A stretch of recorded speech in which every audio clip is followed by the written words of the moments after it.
Hello guys, good morning and welcome back to our YouTube channel, our family vlog. કાલે તમે blog જોયો હશે મારી માસીના લગ્નનો. અને આજે હું થોડીક વહેલી ઉઠી ગઈ છું, બાકી અત્યારે હું ઉઠી છું, ચા બા પી લીધો છે, ચર્ચાઓ કરી લીધી છે. એન્ડ અત્યારે હું બહુ સ્પીડમાં એટલા માટે તૈયાર થાઉં છું કે મારે આજે એક ઓડિશન મોકલવાનું છે. આથી ઓડિશન્સ મોકલવાનું અને ઇન્ટ્રોડક્શન મોકલવાનું ચાલુ છે. ગાઈઝ આવે છે, મને એમ હતું કે ઓપોર્ચ્યુનિટી નથી આવતી, તો એક ગુજરાતી ફિલ્મ માટે હું અત્યારે ઓડિશન મોકલું છું અને મારે 2 વાગ્યા પહેલાં મોકલવાનું છે અને 2 વાગવા આવ્યા છે. એક ન્યૂઝ રિપોર્ટરનું કેરેક્ટર છે. અત્યારે મેં થોડુંક બેઝિક પેલું કર્યું છે જેથી મારું પેલું ના દેખાય, બહુ મિનિમલ મેકઅપ કરીને, કેમ કે મેકઅપ ના દેખાવો જોઈએ. અને ન્યૂઝ રિપોર્ટર મેકઅપ કરે, પણ જે પેલું કરતા હોય ન્યૂઝ રિપોર્ટર શું કહેવાય તે લોકો મેકઅપ ના કરતા હોય, જે લોકો જર્નાલિઝમ કરતા હોય. મેકઅપ કરશું. આ છે માર્સનું બ્રશ, આના જેવું બ્રશ તો મારી લાઈફ પણ નથી જોયું ગાઈઝ. અને ઓડિશનની પ્રોસેસ શું હોય એ હું તમને આજના બ્લોગમાં કહીશ. તમે કહો ને દીદી બ્લોગ કરો, હું આવું બધું જ કરતી હોય, શું બ્લોગ કરવું યાર આમાં. જો સાવ જીરીક મેં પેલું કન્સીલર લગાડ્યું ફોરએવર 52નું. આ છે ફોરએવર 52નું કન્સીલર. આ મારી જિંદગીમાં અત્યારે એટલું કામ લાગે છે. બીજું એક ક્રાયલોનનું કન્સીલર. બસ 2 જ બેઝિક મેકઅપ કરશું વ્યવસ્થિત. મને સ્પેશિયલ એવું કીધું હોય કે કુર્તી પહેરજો, ચુનરી બુનરી નાખજો, જેથી કરીને કાઠિયાવાડી રિપોર્ટર જેવું કેરેક્ટર લાગે. એન્ડ ગાઈઝ, હું છું આ રિપોર્ટર અને મારી પાસે માઇક છે એટલે મેં પ્રોપ માટે યુઝ કર્યું છું. અને મારી સ્ક્રિપ્ટ હું બાકી કરતી હતી. ઓલમોસ્ટ મારી સ્ક્રિપ્ટ બાકી થઈ ગઈ છે. હવે હું રિયલ લોકેશનમાં વિચારું છું કે શૂટ કરું. સો ઘરની બહાર શૂટ કરીશ મેબી. ચલો guys, let's go and shoot something. 2,000 years later. નમસ્કાર. લોકેશન ગોતવા જાય છે કે ગામડા જેવું થોડુંક લોકેશન લાગે. ભાર્ગવભાઈ કે કાંઈ ગલીમાં સારું લાગશે તો અત્યારે ગલીમાં જઈશ માઇક લઈને.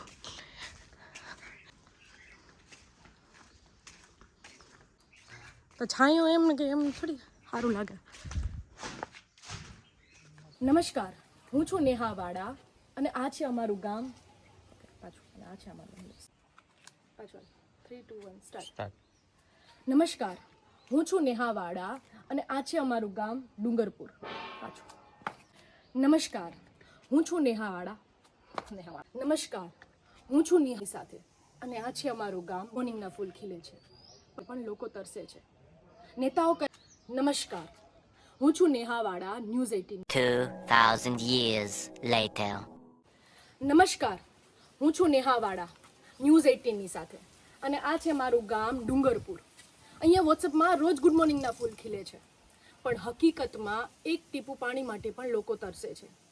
નેતાઓ કહે છે કે પાઇપલાઇન આવી ગઈ છે. હા, આવી તો ગઈ છે, માત્ર ફોટાઓમાં. આ માડીને જ જોઈ લ્યો, બિચારા 3 કલાકથી લાઈનમાં ઊભા છે આ ઉંમરે એના દીકરા માટે એક માટલું પાણી લેવા. પાણી તો જીવન છે ને, જળ એ જ જીવન. પણ અહીંયા પોલિટિક્સ બની ગયું છે. આજે હું એક રિપોર્ટર તરીકે નહીં, આ ગામની દીકરી તરીકે તમને પૂછું છું કે અમે કેટલી વાર વોટ આપશું ત્યારે અમારી તરસ મટશે? જવાબ જોઈએ, અને હવે તો જોઈએ જ. ઓડિશન શૂટ કર્યું જેમ તમે અનનોન કોલર. 1 મિનિટ. કંપનીના સવારના એટલા ફોન આવે, ગમે એટલા બ્લોક કરું ને એટલા લોન લેવા માટે આના ઉપર લોન થઈ જાય, નાના ઉપર લોન થઈ જાય. અને કેટલા બધા લોકોના એવા મેસેજ આવ્યા હતા કે દીદી તમને જરા હેર છે એ તમને સૂટ નથી કરતા તમારી સ્કિન ટોન ઉપર. આઈ નો મારી સ્કિન ઉપર આ સૂટ નથી કરતા, પણ તમને ખબર જ છે કે હું રેગ્યુલરલી શૂટ કરતી હોઉં, રેગ્યુલરલી મેકઅપ કરતી હોઉં તો આફ્ટર મેકઅપ આ બહુ સારું લાગે છે. અને એવું ન હોય કે પ્લેઇન હેર, મતલબ હું જે પ્રકારની વ્યક્તિ છું, જે પ્રકારનું મારું કામ છે, તો એક્સપેરિમેન્ટ કરવું બહુ જરૂરી છે. મને ખૂબ જ ગમે છે આ હેર, મારા ફેવરેટ છે. તો થોડોક ટાઈમ આવા હેર રાખીશ, પછી પાછો કંઈક નવો કલર કે નવું પેલું કરીશ એમ, તો તમારામાં વેરિએશન દેખાય. પ્લેઇન કલર હોય, જેમ કે લાસ્ટ મારા જે હતા એમાં નીચેથી હાઇલાઇટ હતા અને ઉપરથી આખા નવા જે આટલા હેર ઉગી ગયા હતા નવા, એટલે આટલામાં બ્લેક હતા અને અહીંથી હાઇલાઇટ હતા. તો એ નીચેથી જે હાઇલાઇટ હતા એ બહુ સોફ્ટ હાઇલાઇટ કરાવ્યા હતા પહેલી વખત કરાવ્યા હતા ત્યારે. આમ સોફ્ટ નહોતા પણ ધીરે ધીરે એ પહેલાં થઈ ગયા. એન્ડ હવે જે કર્યા છે એ થોડાક વધારે લાઇટ છે. તો મને ગમે છે. પ્લસમાં હમણાં અમારે થોડા 2-3 વેસ્ટર્ન શૂટ કરાવવા છે, થીમ શૂટ, તો એના માટે સ્પેશિયલી આ કરાવ્યા છે. તો એ શૂટ તમને હું બતાવીશ, પછી તમે મને કહેશો યસ આ સારા લાગે છે. તો અમુક ટાઈમે એક્સપેરિમેન્ટ લાઈફમાં બીજું તો કાંઈ તમે કરી નથી શકવાના, બરાબર. સટલ રહેવું એના કરતાં એક્સપેરિમેન્ટ કરવું બહુ સારું છે. એટલે તમને ખબર પડે કે હું આમાં કેવી લાગું. મારો હંમેશા એવો મગજમાં પેલો હતો કે હું આવા હેર કરાવીશ તો હું કેવી લાગીશ, બરાબર. તો ઓબ્વિયસલી આ હેર આપણી સ્કિન ટોન માટે નથી બન્યા. ફોરેનની કોઈ બી લેડી હોય, મતલબ યુએસએની કે ત્યાંની, તો એના હેર આવા હોય તો એ સારા લાગે, રશિયન હોય તો એના બી સારા લાગે. સો યા હું અત્યારે નવરી બેઠી હતી. મમ્મી ને ભાર્ગવ દવાખાને ગયા છે, ત્યાંથી મમ્મી ઘરે આવશે અને ભાર્ગવ ને પૂજા જીમમાં ગયા છે, ત્યાંથી જીમમાં જશે. સો મને કેટલા ટાઈમથી વચ્ચે એક રીલ આવતી હતી કે પાણીપુરી મમરા, મતલબ પાણીપુરી ટાઈપના મમરા બનાવવાની. તો બેઠી હતી તો મેં કીધું યાર અત્યારે ફ્રી છું ને તો એ બનાવી નાખું. તો ફુદીનો પડ્યો છે, ધાણા ભાજીને બધી વસ્તુ મંગાવી છે, મરચાં બરચાં ને બધું. એને બધા ફૂલ ફ્રાય કરી નાખવાના, સાવ ક્રન્ચી કરી નાખવાના, પછી એનો પાવડર કરી નાખવાનો. પેલા મમરાને મખાનાને એવું કંઈક શેકી લેશું. ધેન આપણે શું કહેવાય મમરાને બધું શેકાઈ જાય પછી આ જે વસ્તુ છે એના તેલમાં થોડુંક આમ ઓલું કરીને પછી એમાં મિક્સ કરવાનું છે. તો એની પ્રોસેસ હું તમને સમજાવું છું કેવી પ્રોસેસ છે. પણ મારામાં નહીં 4 થી 5 વખત એ રીલ આવી છે કે મેં ઇન્સ્ટાગ્રામમાં જોઈ હતી કે પાણીપુરી મમરા આવી. એન્ડ એક દિવસ પછી મહેંદી આવી છે જે કંઈ કામની નથી. સો અત્યારે ચલો હું બ્લિંકિટમાંથી 2-3 વસ્તુ મંગાવી લઉં, કેમ કે અત્યારે કોઈ ઘરે છે નહીં, મને લઈ આવી દેશે મમરાને એવું. મમરા મંગાવવાના છે, પછી ધાણાભાજી મંગાવવાની છે, બીજું શું મંગાવવાનું, આવું કંઈક મંગાવવાનું છે, આમચૂર પાવડર મંગાવવાનો છે, પાણીપુરીનો મસાલો પડે છે. એમાં આપણે મરચાં મંગાવ્યા હતા પણ બહુ વધારે જ મરચાં આવી ગયા છે ગાઈસ. આમાંથી 1-2 યુઝ કરશું ને બીજાનું રાયતું બનાવી નાખશું. આપણી ધાણાભાજી આવી ગઈ છે ગાઈસ. આમાં આવી ગયા છે મમરાના પેકેટ. તમે તો મોટું પેકેટ આવ્યું, મને એમ કે નાનું આવશે. જેટલા મમરા બનાવવા હોય એટલું મોટું તપેલું લેવાનું અને થોડુંક વધારે તેલ નાખવાનું, કેમ કે આ બધી વસ્તુ તમારે કરકરી ફ્રાય કરવાની છે. નાખી દીધો છે લીમડો, હવે એને કરકરીઓ થવા દેશું. અહીંયા થઈ છે આપણી ધાણાભાજી અને આ ગાઈસ જો થઈ ગયા કડકડિયા, ફુદીનો અને લીમડો. અત્યારે મસ્ત ફ્રાય થાય છે. તો મને વિચાર એવો કે આ 2-3 આઈ મરચાં નાખી દઉં, જેથી કરીને ચટણી ન નાખવી પડે. એવો કે આ સેજ હજી ઓલા હશે તો આને મને વિચાર એવો છે, મારો વિચાર એવો છે કે આને હું શેકી લો બેયને. ધેન ત્યાં સુધીમાં આ ઠંડુ થઈ જાય પછી એને મિક્સચરમાં આપણે પાવડર કરી લઈશું.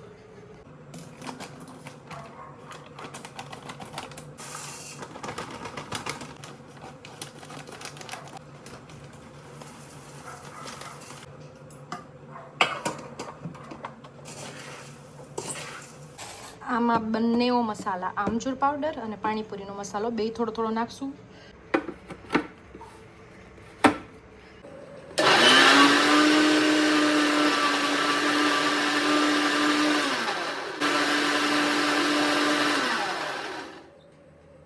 બસ થઈ ગઈ છે guys, as you can see. હવે આને સીધી મમરામાં નાખીને હાથેથી મિક્સ કરવાનું છે.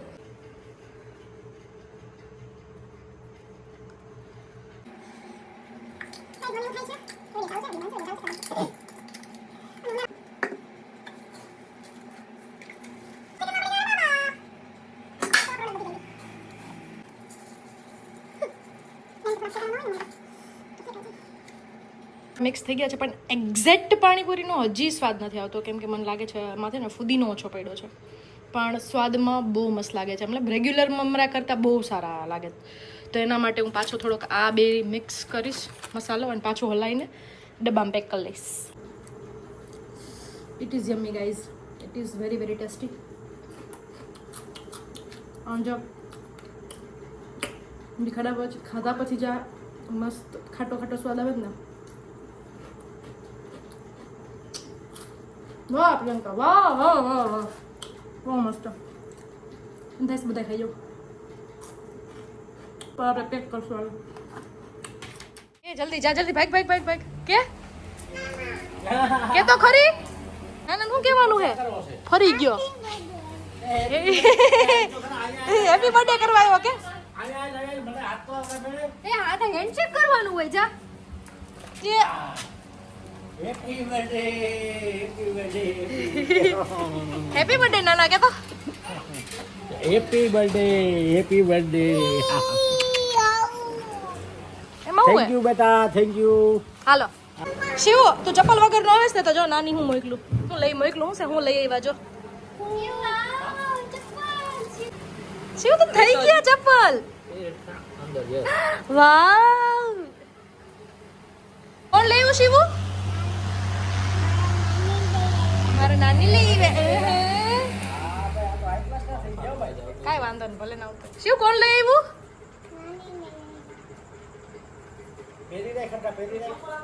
શિવુનો બર્થડે આવે છે 1 મહિના પછી શિવુનો વાહ કે તો એ નડે અત્યારે નાના બોલાઈ જા નાના હાલો કેક કટ કરે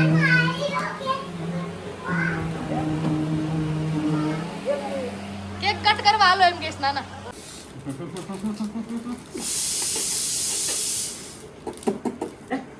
તું દીકરો કેનો છો હેપી બર્થડે ટુ યુ એને તો એમ જ છે મારો જ બર્થડે હવે બધા તારો બર્થડે છે ને શિવનો હા આમાં 70 તમારો જન્મ 70 માં થયો 50 કેમ પૂરા થાય 50 પૂરા થઈ ગયા 26 હાલે તો 50 કેમ પૂરા થયા ચાલો 55 પૂરા થયા ડોહા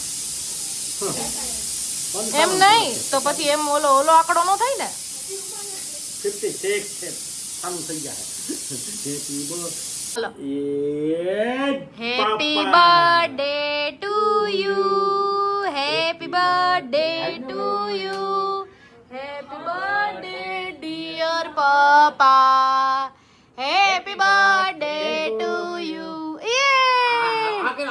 એને ચોકલેટ ખાવી એમાં હે ચોકલેટ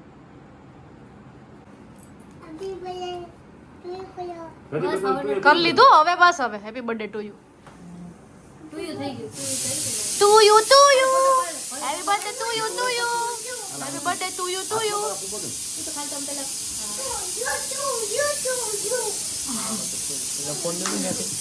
જીમવાડા મોઢામાં ખાલી આમ રાખીને વયા જઈશ જીમવાડા બે હા પણ આવી ગયો હું ત્યાં જો વ્લોગ બનાવું છે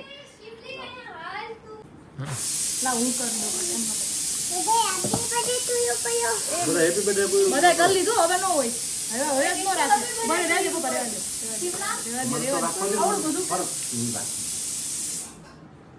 હાલે ભાગા ચાકીને કે હાલ હવે એ ચાકીને કે ને હવે હાલ ને ભાઈ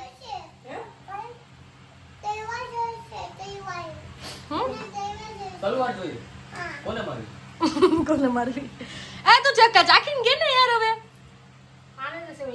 શિવલાલ ન દેવા તીખા લાગશે હા ઓલા હે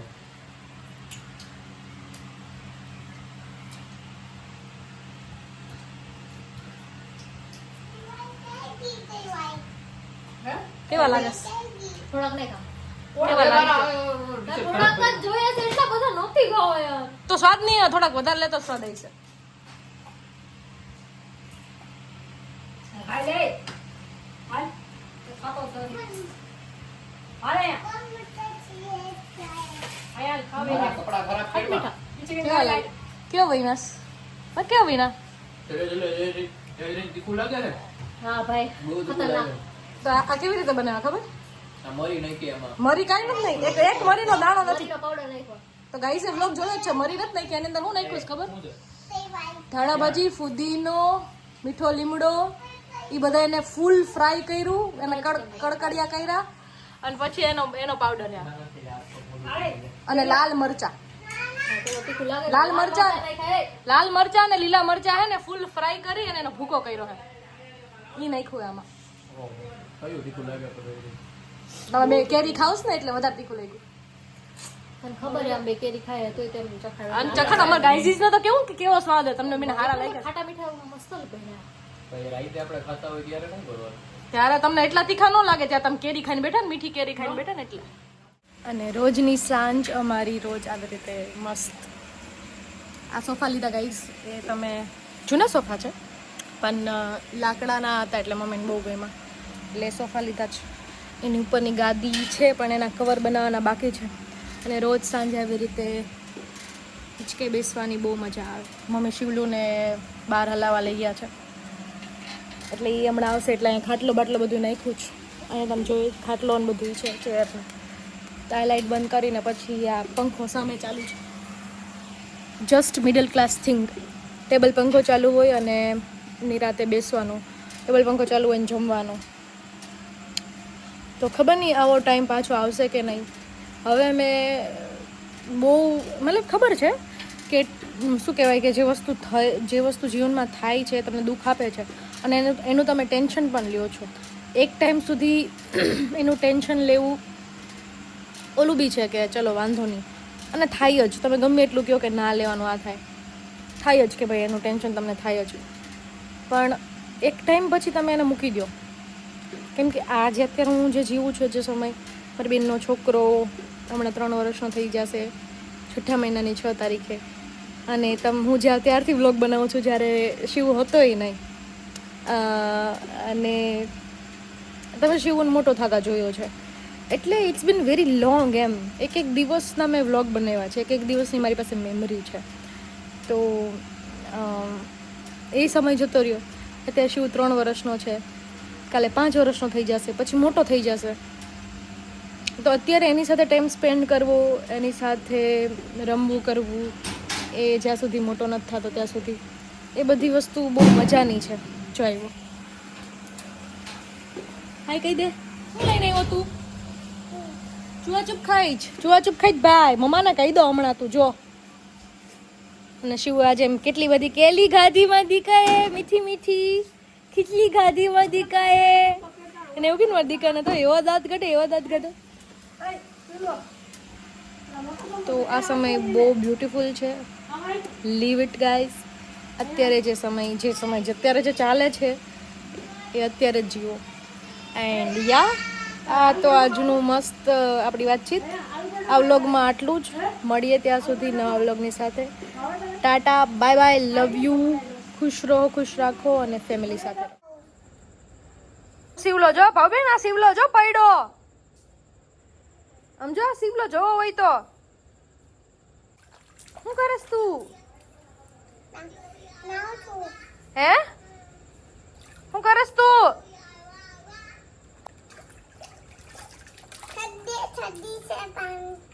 ठंडे ठंडे पानी से नहाना चाहिए, गाना आए ना आए गाना चाहिए.